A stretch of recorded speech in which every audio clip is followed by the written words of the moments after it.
ఈ 4 పట్టణాలు బెంగళూరు, చెన్నై, హైదరాబాద్ని మించి అమరావతి ఉంటదంటూ ఏమాత్రం సందేహం లేదు. డెఫినెట్ గా విజయవాడ నష్టపోద్ది అనుకుంటున్నా, పర్సనల్ ఫీలింగ్ నాకు. ఎందుకంటే 30 అడుగుల రోడ్లో గజం 1,00,000, 2,00,000, 1,50,000 పెట్టుకొని ఇల్లు కట్టుకుందాం అని ఎవడు అనుకోడు. 200 అడుగుల రోడ్లు ఉన్న దగ్గర 60,000, 1,00,000 పెట్టి కొనుక్కుందాం అని వెళ్ళిపోతారు జనాలు. కానీ ఇట్ విల్ టేక్ టైం. ఇప్పుడు మనం ఫ్లైట్ ఎక్కి ఇంకో ఫ్లైట్ దిగటాకే 4-5 గంటలు 7 గంటలు ల్యాప్ టైం ఉంటుంది. మీరు రాజధానిని గంటల్లో కట్టాలి, రోజుల్లో కట్టాలి, సంవత్సరంలో కట్టాలి అంటే డెడ్ లైన్ పెడితే కుదరదు. ఈ పాపం మాత్రం జగన్మోహన్ రెడ్డి గారిదే, no doubt about it. Jaganmohan Reddy తెలివి తక్కువ చర్య అమరావతి క్యాపిటల్ కదపటం. బట్ ఫస్ట్ తెలివి తక్కువ డిసెంబర్ లో చేశాడు. తర్వాత అదే లాస్ట్ కి పాస్ పుస్తకాల మీద ఫోటోలు ఏంటండి, పాస్బుక్ ల్యాండ్ మీద టైటిల్స్. బ్రిటిషర్స్ కూడా మంచి చేశారు ఈ దేశానికి. కొంతమంది కాటన్ గారు బ్రిడ్జిలు కట్టాడు, ఆయన వేసుకోలేదే. లేదా భూమి హక్కులు కల్పించాడు మున్రోన్, ఆయన అతనే విజయం తీసుకొచ్చింది. వాళ్ళు వేసుకోలేదే, వాళ్ళు బ్రిటిష్ వాళ్ళకి లేనిపించి. అసలు సినిమా నటుడు ఎన్టీ రామారావు ఆయన వేయలేదు. ఎందరో ముఖ్యమంత్రి రాష్ట్రాన్ని బలిపించారు, 16-17 మంది ముఖ్యమంత్రి. వాళ్ళు ఎవరో ఫోటోలు వేసుకోవాలా? అసలు ఎవడో ఆస్తికి మనం ఫోటో వేసుకుంటాం ఏంటి? అది ధర్మమేనా? రాజధానిని పట్టి పీడిస్తున్న ఇంకో అంశం ఏంటంటే, చిన్న 1 సెంటీమీటర్ వర్షం కురిచినా కూడా మునిగిపోతుంది.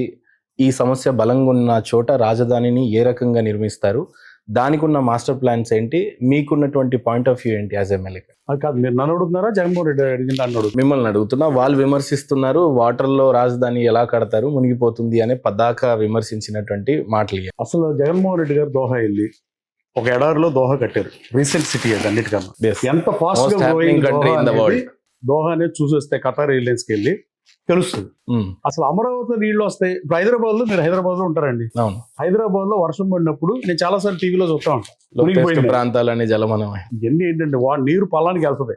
సో వరద వచ్చిందానో, అకాలంగా వచ్చిందానో, ప్రకృతి వైపరీత్యాలలో మీరు అట్లా మాడితే మనం చేసేది ఏం లేదు. అసలు అమరావతిలో పక్కన నది ఉంది, నది ఉంటే వాటర్ ఫ్లో వెళ్ళిపోతాయా? ఇప్పుడు వాటర్ బాగుంటే డ్రైన్ కావాలంటారు రోడ్డు పక్కన. రాజధాని పక్కన రివర్ ఉంది, ఇంకేంది స్వామి గోళ వెళ్ళిపోవడానికి మొత్తాన్ని. దాన్ని ప్రాపర్ గా చేస్తాం. కొండవీటి వాగుది 2-3 చిన్న చిన్న సమస్యలోనే తప్ప అసలు సమస్య కాదు. ఏదో విమర్శిస్తాం తప్ప I don't think so. Sajjala గారిది ప్రధానమైన ఆరోపణ, చంద్రబాబు నాయుడు గారన్నా ఇల్లీగల్ హౌస్ ఇల్లీగల్ ప్లేస్ లో కట్టుకొని ఉన్నారు, కానీ జగన్మోహన్ రెడ్డి గారు సొంతంగా ఇల్లు కట్టుకున్నారు, క్యాంప్ ఆఫీస్ అక్కడికి షిఫ్ట్ చేశారు. రాజధానిని మేము ఎప్పుడు తిరస్కరించలేదు. ఏదేమైనా టీడీపీ వాళ్ళు ఫైనాన్షియల్ క్యాపిటల్ సిటీ, ప్రస్తుతానికి వైజాగ్ అదే హ్యాపెనింగ్ సిటీ. ఈ 5 ఏళ్లుగా అమరావతి మళ్ళీ ఆ రకమైనటువంటి నష్టానికే గురి అవుతుంది తప్పితే, కానీ ఏదేమైనా జగన్మోహన్ రెడ్డి గారు చెప్పినటువంటి ఫైనాన్షియల్ క్యాపిటలే వైజాగ్ మీదనే అభివృద్ధి చెందుతూ ఉంది. మీరు చెప్పినటువంటి అభివృద్ధి రాజధాని అంశము ఇంకా టేక్ ఆఫ్ తీసుకోలేదు, స్టిల్ పేపర్ల మీదనే ఉంది. ఏ రకమైనటువంటి బడ్జెట్ అలాకేట్స్ చేయలేదు. అండ్ చాలా మంది ఎమ్మెల్యేస్ 1.5 year కావస్తుంది అభివృద్ధి విషయంలో. ఏ ఎమ్మెల్యేకి కూడా 100 కోట్లు 200 కోట్ల నిధులు పోయి అభివృద్ధి పక్షాన మాట్లాడిన ఇది లేదు అనేది ప్రధానమైన. అభివృద్ధి గురించి వైసీపీ మాట్లాడితే మనం వ్యాఖ్యానించడం కూడా అనవసరం. సంక్షేమ పథకాలు ఇచ్చామని మాట్లాడితే డిబేట్ పెట్టచ్చు. వాళ్ళు ఏమన్నా జగన్మోహన్ రెడ్డి ప్రభుత్వం ఏమైనా చేస్తే డీబీటీ, డైరెక్ట్ బెనిఫిషరీ ట్రాన్స్ఫర్ తప్ప మీరు గూగుల్ చేస్తే జగన్మోహన్ రెడ్డి గవర్నమెంట్ ఏం చేసిందంటే అంత మించి ఏం రాదు. నవరత్నాలు ఇవే వస్తాయి, ఇంకేం రావు. పోనీ వ్యక్తిగతంగా గన్నవరంకి మీరేమైనా ప్రభుత్వం నుంచి డబ్బులు తీసుకొచ్చి చేసుకున్నారా? ఇందాక సిఎస్ఆర్ ఫండ్ తెచ్చుకొని గన్నవరం డెవలప్మెంట్ చేసుకునే దౌర్భాగ్యం లాగానే కనిపించింది. అది సిఎస్ఆర్ మీకు టాలెంట్ ఉంది, చాలా మంది ఎమ్మెల్యేలకు అది లేదు. కానీ సిఎస్ఆర్ ఫండ్ తో డెవలప్ చేస్తున్నా అంటే అది మీ వ్యక్తిగతం, ప్రజల మీద ఉన్న నమ్మకం, లేకపోతే వాళ్ళ మీద మీకున్న ప్రేమ అనుకున్నాం. కానీ ప్రభుత్వం నుంచి వచ్చిన నిధులు ఎన్ని? ఈ 1.5 year లో గన్నవరంకి ఏమన్నా ఒక నమ్మకం కల్పించారా మీరు ఎమ్మెల్యేగా? ఎమోషనల్ రాజకీయాలు ఎమోషన్ చుట్టూ తిరుగుతాయి. ఎమోషనల్ కనెక్టివిటీ ఉండాలి, నాకు పబ్లిక్ అయినా, ముఖ్యమంత్రి గారికి పబ్లిక్ అయినా, ఎవరికైనా. కానీ వీళ్ళు మాట్లాడేది ఇప్పుడు డబ్బులు. దీనికి కారణం ఎవరు? భావితరాన్ని బానిసత్వం నీటి 1వ తారీఖు జీతాలు ఇవ్వని పరిస్థితి తీసుకెళ్ళి ముఖ్యమంత్రి ఎవరు? ఈ రాష్ట్ర బడ్జెట్ ని 10 రెట్లు పెంచిన ముఖ్యమంత్రి ఎవరు? చంద్రబాబు నాయుడు గారు 95 ముఖ్యమంత్రి అయినప్పుడు 2004 దిగిపోయే టైంకి 10 times బడ్జెట్ పెరిగింది. One and only chief minister. So వీళ్ళు మాట్లాడేదానికి అసలు అర్థం లేదు. అర్ధరహిత వాదనకి సమాధానం చెప్పడం మూర్ఖత్వం. మొండేడు రాజు కన్నా బలవంతుడు అనేది అంటే నిజమో. ఇది కూడా అసలు స్టాండ్ ఏంటి? ఇవాళ అసెంబ్లీకి రావట్లా, జీతం తీసుకుంటున్నారు. అసెంబ్లీకి రావటంగా జీతం తీసుకుంటే దొంగతనం కాదా? అసెంబ్లీకి ఎందుకు రారు? ప్రతిపక్ష హోదా ఇస్తే వస్తానంటే ఏంటి? అంటే గేట్ నెంబర్ 2 నుంచి వెళ్తేనే అసెంబ్లీకి వస్తాడు ఆయన, గేట్ నెంబర్ 4 నుంచి ఎమ్మెల్యేలతో పాటు రాడా? ఏంటి వాళ్ళ ప్రాబ్లం ఏంటి? వాళ్ళు అది ఒకటే కాకుండా వైసీపీ నాయకులను ఇంకో సూటిగా అడగదలుచుకున్నాం. వచ్చే ఎన్నికల్లో మీరు మేనిఫెస్టోలో పెడతారా? 18 సీట్లు ఇస్తేనే, ప్రతిపక్ష హోదా ఇస్తేనే అసెంబ్లీకి వెళ్తాం, లేకపోతే 100 సీట్లు వస్తేనే అధికారులు ఇస్తేనే మేము పని చేస్తాం, లేదా మేము పని చేయం, మేము బెంగళూరు ఉంటాం చెప్పదలుచుకున్నారా? చంద్రబాబు నాయుడు గారు ఇల్లు ఉన్నది అది ఎవరో ఇంట్లో ఆయన ఉన్నారు వచ్చి, ఆయన ఏం కట్టలేదు కదా. అక్రమ కట్టడాలు కడితే తప్పు కానీ ఎవరన్నా మీరు ఏదో ఒకటి బురచల్లుదాం అంటే ఎక్కడ ఉండాలి ముఖ్యమంత్రి గారు? రాష్ట్రం విడిపోయింది, 5 లక్షల కోట్లు అడిగాడు ఈయన రోజు రాష్ట్రం విడిపోయినప్పుడు, ఇవ్వలేదు కేంద్ర ప్రభుత్వం. సో డబ్బులు లేకుండా బస్సులో ఎన్నాళ్ళు ఉంటారు? ఎక్కడో సాటి ఇంట్లో ఉండాలి కాబట్టి ఉన్నారు. దాని రాజకీయం చేస్తాం ఏంటండి? అంటే మనం రాజకీయానికి ప్రతిదీ ఒక స్టాప్ పాయింట్ ఉండాలి. ఇక ఏది పడితే అది మాట్లాడుకుంటూ వెళ్తే చరిత్ర క్షమించదని నేను భావిస్తున్నా. అలాగే పీపీపీ అంటారు, అసలు ప్రతి దాని మీద వాళ్ళు మాట్లాడేదానికి అర్ధరహితమైన వాదన.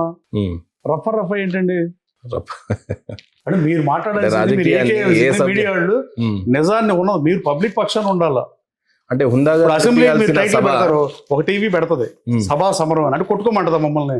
మేము పోటీ చేసి ఓడిపోయినాడు, కాన్స్టిట్యున్సీలో ఉన్నాడు, గెలిచినాడు ఒక్కో నియోజకవర్గం వచ్చినాడు, అక్కడ కూర్చుంది ఈ శాసనకర్తలకు ఎందుకై శాసనాలు చేయాల్సిన శాసనసభ్యులు సభా సమరం ఏంటండి? టైటిల్స్ ఏంటి? చిన్నపిల్లల అసెంబ్లీ చాలా బాగుందని జనం మాట్లాడిన పరిస్థితి వచ్చింది అంతకుముందు. స్పష్టంగా మీడియా కూడా టైటిల్స్ మార్చాలి కదా. సో మీడియా కూడా ప్రజల పక్షం ఉండాలి, ప్రభుత్వానికి ప్రజలకు వారధిగా ఉండాలి, ప్రభుత్వానికి పార్టీలకి ప్రజలకు కూడా వారధిగా ఉండాలి. కానీ దురదృష్టం ఈ రాష్ట్రంలో మీడియాలు కూడా 2 గ్రూపులు అయినాయి. దాన్ని మనం ఏం చేస్తాం? ట్రూత్ ఫ్యాక్ట్ ఉందంటారు. అప్పుడు ఒక టీవీ పెట్టి చూస్తే ఒక రకమైన వార్తలు వస్తాయి. ఒకటి అసలు మీడియా ఏ స్థాయికి వెళ్ళిపోయిందంటే, సచిన్ టెండూల్కర్ క్రికెట్ ఆడడం మొదలు ఎప్పుడు అనుకో, విరాట్ కోహ్లీ ప్లేయర్ ఒక ఆయన 99 దగ్గర ఒకటి అయిపోతే 100 ముందు మనం వేయాలి న్యూస్ అని 100 కొట్టిన క్రికెటర్ అని వేస్తారు. నెక్స్ట్ టైం 99 దగ్గర ఒకటని వేస్తారు. సో మీడియాలో కూడా నైతిక విలువలు ఉండాల్సిన అవసరం ఉందని నేను భావిస్తున్నా. నేనే మీడియాకి ఎగనెస్ట్గా మాట్లాడలేదు, కానీ మీడియా కూడా 2 సెక్టార్లో విడిపోయిందనే మాట వాస్తవం. బట్ 1.5 year లో అమరావతి క్యాపిటల్ సిటీ రాజధాని ఆనుకోనున్న గన్నవరంకే ఏం ఫండ్స్ రాలేవు అనేది ఒక టాక్ ఉంది బయట.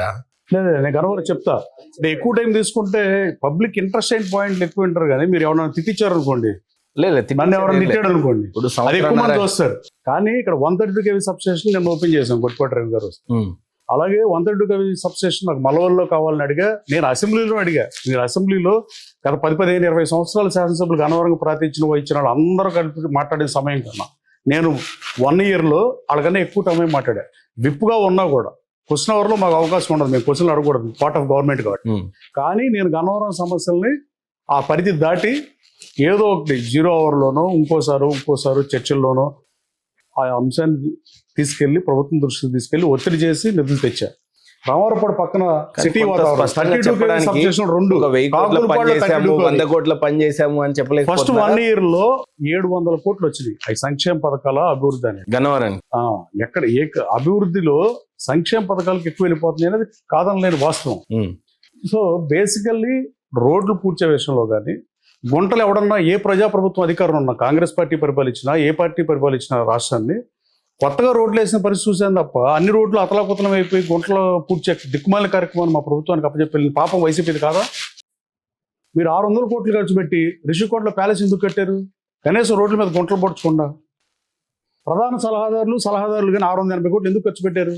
ప్రజల ట్యాక్స్ మనీ కదా. ఎవడో కష్టపడి జాబులు చేసిన ఐటీ ఎంప్లాయీస్, జాబులు చేసిన గవర్నమెంట్ ఎంప్లాయీస్, ప్రైవేట్ ఎంప్లాయీస్ కట్టిన ట్యాక్స్ మనీ ఇది. సో నిజాయితీకి ట్యాక్స్ కట్టేది ఎంప్లాయీసే కదా, కట్ అయిపోయి వస్తుంది కదా శాలరీ. అలాంటి ప్రభుత్వ ప్రజల ధనాన్ని మీరు అలా దుర్వినియోగం చేస్తారా?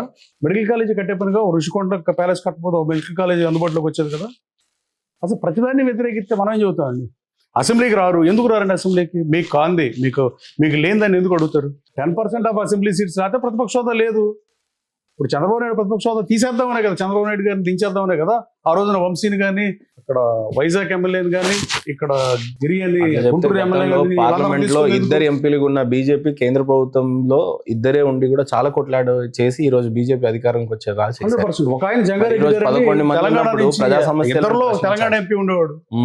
అప్పుడు ఆంధ్ర ఉమ్మడి రాష్ట్రంలో బీజేపీకి 2 సీట్లు ఉన్నప్పుడు ఒక ఆయన జంగారెడ్డి గారు ఆంధ్రప్రదేశ్ ఎంపీ. 2 రాష్ట్రాల్లో బాధాకరమైన విషయం ఏంటంటే అండి, అక్కడ ఆ సీఎం రాడు, ఓడిపోయిన తర్వాత ప్రజా సమస్యల మీద పోటీ చేయడానికి, మాట్లాడడానికి, లేదంటే ఉన్న అధికార పార్టీ మీద కొత్త ఒత్తిడి గురి చేయాలి, రెస్పాన్సిబిలిటీని తెలియజేయాలి అనే బాధ్యత అక్కడ లేదు. ఇక్కడ జగన్మోహన్ రెడ్డి గారు ఓడిపోయిన తర్వాత కూడా శాసనసభలోకి రాకపోవడం అనేది ఏ రకంగా చూడవచ్చు? రాజకీయాలకి ఏ రకమైనటువంటి నిర్వచనాన్ని చెప్పగలిగేటువంటి తీరు కనపడుతుంది అని అంటే ఏం చెప్తారు? అంటే ఇది ప్రజాస్వామ్యానికి మంచిది కదా. ప్రజాస్వామ్యం పరిడి వెళ్తుందంటే definitely not, no doubt about it. Sorry to say this, but fortunately or unfortunately Jaganmohan Reddy next శాసనసభ కన్నా రమ్మని కోరుతున్నాం. శాసనసభను మించి శాసనసభ ఉండేందుకు ప్రజల జీవన ప్రమాణాలు మార్చడానికో, అంతకు మించి బడ్జెట్ దేవాలయం అప్రూవ్ ఉంటుంది. చేయడానికో, శాసనాలు చేయడానికో, రూల్ పొజిషన్ మార్చడానికో, ప్రజల ఇబ్బందులు తొలగించడానికో ఇలాంటి వాటికి శాసనసభ ఉంది. కేసీఆర్ ఏమో ఫామ్ హౌస్ లో ఉంటాడు, ఆయన అనుసరించే జగన్మోహన్ రెడ్డి గారు ఏమో బెంగళూరులో ఉంటే ఇది ధర్మం కదా. అది ఎవరు చేసే తప్పే. అంతే. ఏ పార్టీ నాయకుడు చంద్రబాబు నాయుడు గారు ప్రతిపక్ష హోదా ఉన్న ప్రతిపక్షంలో ఆయన అవమానించిన తర్వాత శాసనసభను బాయ్కాట్ చేశాడు.